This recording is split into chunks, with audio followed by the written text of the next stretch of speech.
කවුඩුල්ල හා මින්නේරිය ජාතික වනෝද්‍යානයන්හි සංචාරක ආකර්ශණය දිනාගත් හස්තීන් අතර ප්‍රධාන තැනක් ගත් හස්තිරාජයෙක් ලෙස සුමේධ හස්තියා අපිට හඳුන්වා දිය හැකි.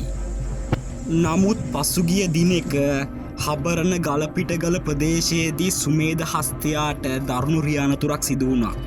එම දරුණු අනතුර නිසා සුමේධ හස්තියාට ඔහුගේ දලයක් අහිමි වුණා.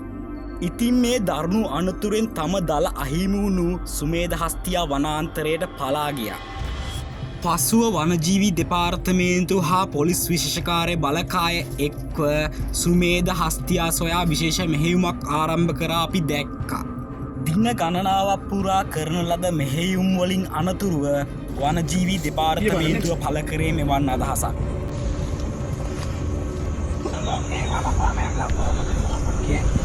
පොලිස් විශේෂකාර්ය බලකාය මහතුරුත් එක්ක අපි එකතු වෙලා කරපු මෙහෙයුමෙන් අපට හැකියාව ලැබුණා පස්වරු 5:25ට පමණ මෙම හස්තියා අඳුනා ගැනීමට ඇතා නිරෝගීමත්ව ඉන්නවා කියන නිගමනයට ආවා.